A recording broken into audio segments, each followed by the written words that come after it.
Hey everybody, and welcome to another amazing and exciting episode of Finding Peaks. Yours truly, President, Founder, Chief Executive Officer, Chris Burns. So grateful to be here today in this 24 hours with Cynthia Baker, the Chief Clinical Officer of Raleigh House of Hope. So grateful to have you. Hi, it's good to see you, and thank you for having me. Absolutely. It was, I got to meet you, it was probably a few months ago. Yes. Right?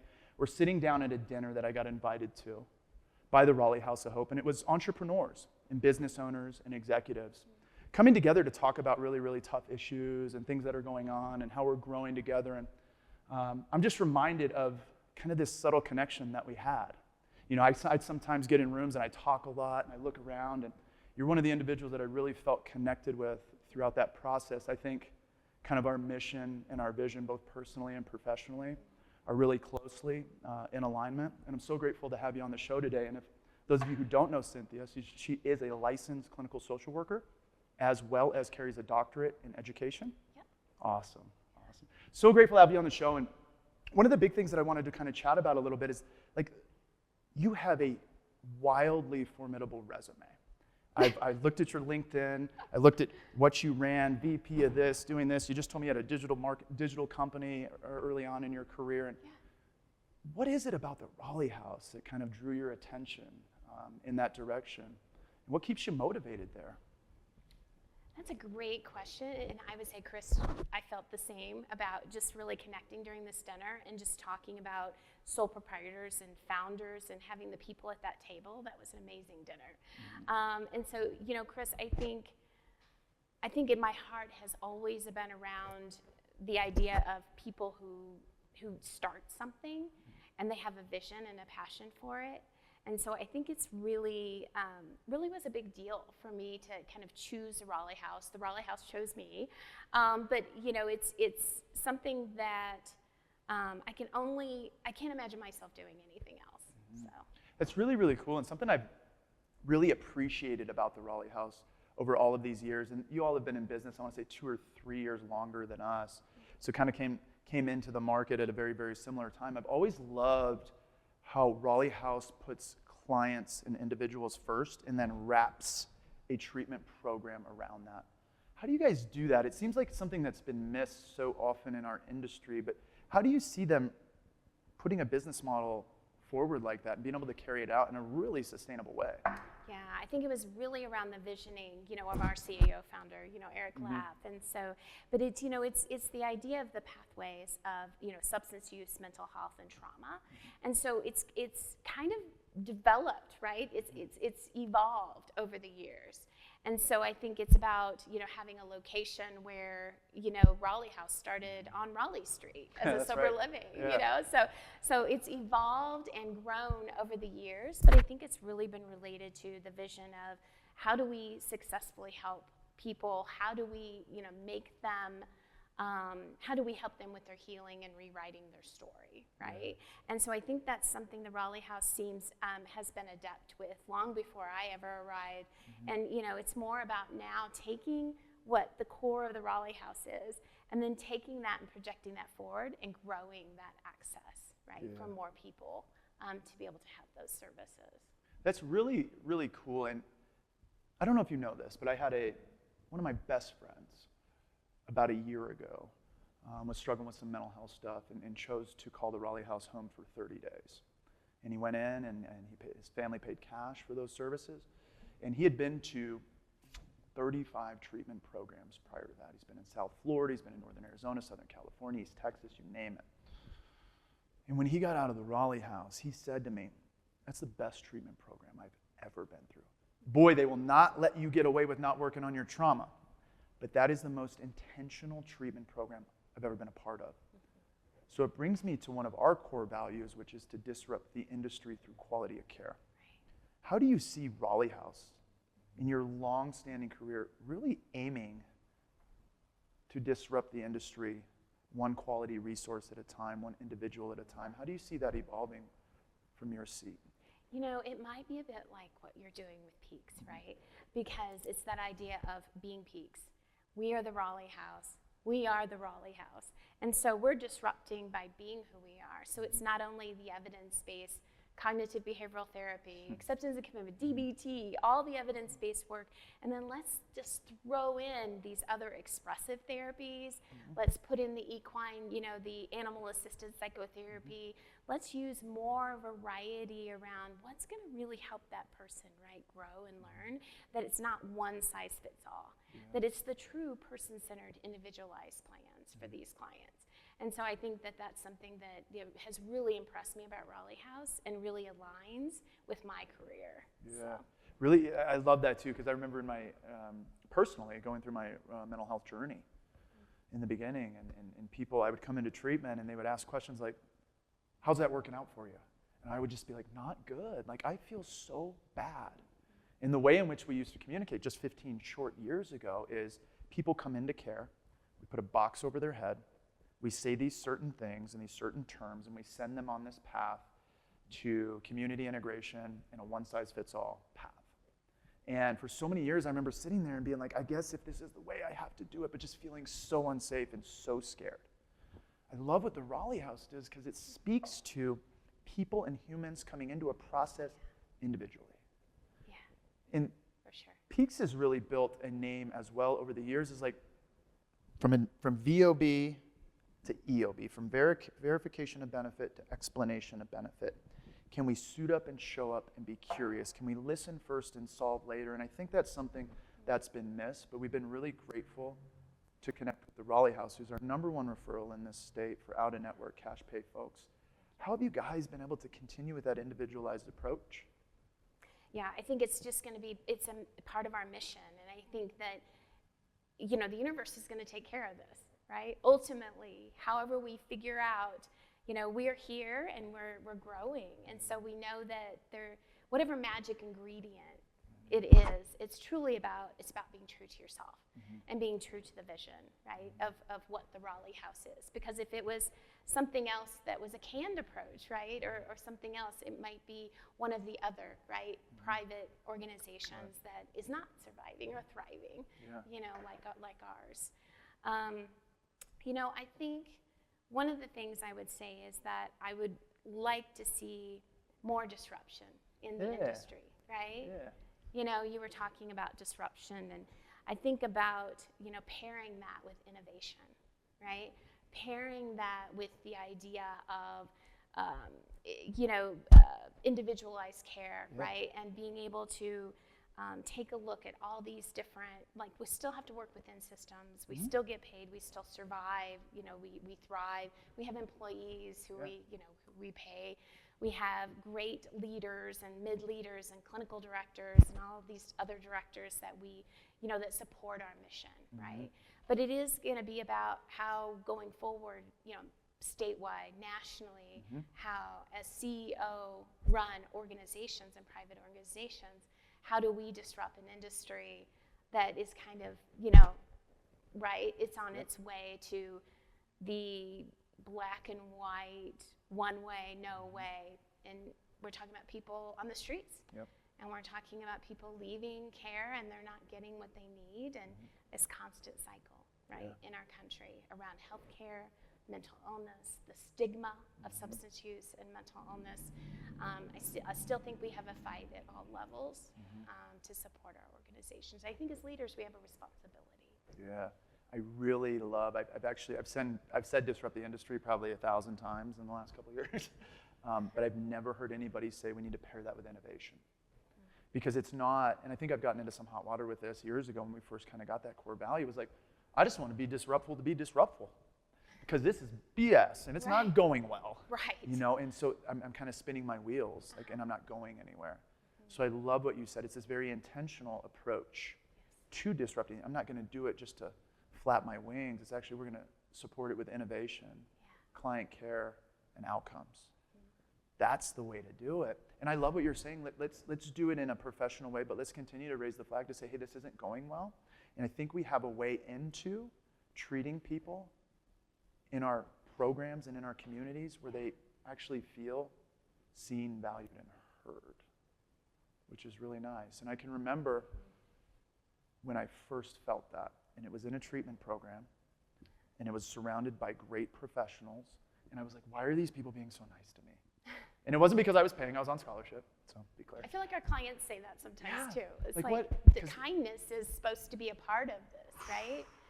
And so people come in and they're like, oh my gosh, why are you being so nice to me? And it tells me they have a story, and a story of which needs to be treated with compassion, empathy, and presence. So I love what the Raleigh House is doing, because when I look at the state of Colorado specifically, and it used to kind of be a Peaks and Raleigh House kind of doing this thing, but I think you're the only ones, if I'm not mistaken, one of the only ones who's still providing not just the level of care, but the model and an out-of-network side of things, and still thriving. So to your point, when the heart is true, the universe will conspire to support you. Rich roll, not me. I think that's what's happening at the Raleigh House. I think your clients are some of your greatest marketers. And I get to hear the Raleigh House praises, not even so much by your professionals, but by the people that have walked through the program. It's been really, really cool. And to hear a friend of mine that I got sober with 15 years ago say something like that, and I know the programs he's been to, it means a lot. And so there's actually 2 places in the state of Colorado where I would refer a family member. Peaks can't do that. There's a conflict, so that's 1 off the list. Raleigh House is the second. I mean that with a whole heart. Thank you. Absolutely. Because I love the way that you guys move into innovation. And speaking of innovation, you guys just opened a new facility. Yes. Tell me a little bit about that. Denver Tech Center, beautiful area. Absolutely. It's downstairs from our outpatient, which is, our PHP IOP, on Quebec Street, and it's called the Center for Integrated Behavioral Health. I can only tell you all over the last 4 to 6 months how many times we've changed the name, how we've reworked the name, and that's the cool part about visioning when you get to start something, right? Yeah. So it's the name, it's what's the acuity level, who are we going to serve? It's been an ongoing kind of thrill ride for me. I mean, to be able to come into this, it was so attractive to me to be able to, to be a part of that and to implement and plan and strategize around a whole new facility. So it's kind of like when you get into, when you're getting in boots on the ground and you're in the day-to-day and you're trying to work on processes and improvements, there can be a little frustration, right? There can be a little bit of heightened, there's a lot of investment in this, right? And both financially and professionally by lots and lots of people. This wasn't, one person who did all this, but, I think there's more to come on this, and we're continuing to look and evolve with the services that we want to deliver. Again, the person-centered care components. We are featuring mental health, but we also have the license for detox and substance use as well. So we've had a blend so far. We've had 8 clients since our opening 3 weeks. So you can do detox in that facility as well? Yes. Oh, wow, cool. And we've been able to retain every client except one client that really, kind of made a decision it wasn't time for treatment. And so these things happen, but it's that idea that we were able to anchor a community together very quickly. That tells you something about what the Raleigh House has done before, that we could take forward while also innovating with something that was a little different, right? And just a whole different environment than a ranch, right? I love it's that. in the city, Yeah. and it's lots of windows, but it's a beautiful place, and we look forward to you coming to visit and see. Can't wait to visit later on this month, and that is really innovative, and you're speaking to something that Peaks has moved into with our new facility. It's like this idea that we treat suffering together. And oftentimes people come in, they'll be like, where's your substance use people? Where's your mental health people? And it's like, we have found over the last, since we've opened the facility, about 1.5 years, like, people anchor into the process just the same. We all understand that Chris Burns, at least I understand about my history, is like Chris Burns' right leg was tapping. I couldn't sit still when I was in 5th grade, long before I ever touched a substance. And so here goes a mental health disorder, and substance use disorder is a mental health disorder. And so we've brought them together, and we've had pretty phenomenal results. And so I love to hear that in your new facility, like, you're taking this innovative measure to say, hey, like, we're going to move into this, and your outcomes are speaking to it. And this community, whether they're coming in for substance use or not, we know that, the evidence used to say, right, mental health, addiction, and then somewhere in the middle is a co-occurring. The evidence says that's out the door now, that literally, right, it's basically one whole, grouping of people that if they're using substances but their mental health is primary, right, they're using some sort of a substance to medicate or whatever that looks like. And so it was really interesting watching this small community that was so blended like that and really working together. And I could see them even during clinical programming that they were really, really grabbing on to the evidence-based things. But then the other piece, Chris, is the pro-recovery nutrition and the movement work. I have a yoga person, a recreational therapist who's doing yoga, trauma-informed, kind of, all these different pieces around movement. And we knew, because we didn't have the outdoor space of the ranch, that we needed that, right? We needed to have kind of the movement work and have somebody really working with them after clinical. That has been so amazing. And then the other piece was the pro-recovery nutrition. So when you look at nutrition, the high protein, low sugar, low dairy, gluten-free, you're feeding the brain, you're getting healthier, you're coming in kind of yellow or gray. Right. And I'm watching the color, in these clients, at the ranch especially, and, at the center as we continue to evolve. So, at Watkins Ranch, we have a chef there, and so all the foods are freshly, made. We have a lot of catering and different pieces at the center because of the city location, but we're really having similar results. Eric Lapp is a professional and has a background in, working in holistic nutrition and the amino acids and all the components. So we're kind of stepping back into some of this in addition to food and using some of those efforts. I have a nutritionist on board who's an independent contractor. She has groups every week with residential and our outpatient clients. And also we'll do individual assessments. And that real difference between a holistic nutritionist is they really get that whole high protein, and they get all they understand all those components. So, and they adapt to that. So that's been amazing as well. And so we're really trying to specialize and have some specialty areas. Excuse me, that makes us different in the Raleigh House. It really does, and you're touching on something that's very near and dear to my heart. I remember 3 years ago I went into one of our leadership meetings. And it was just when we started cooking for clients. We were outpatient levels of care, and then we got a chef and a culinary team. And I guess I had learned how beneficial it was for my recovery. And I went into a leadership meeting, about 12 leaders, and these are doctors and psychiatrists, far more knowledgeable than me about everything. And I just said, what informs the food that we feed our clients?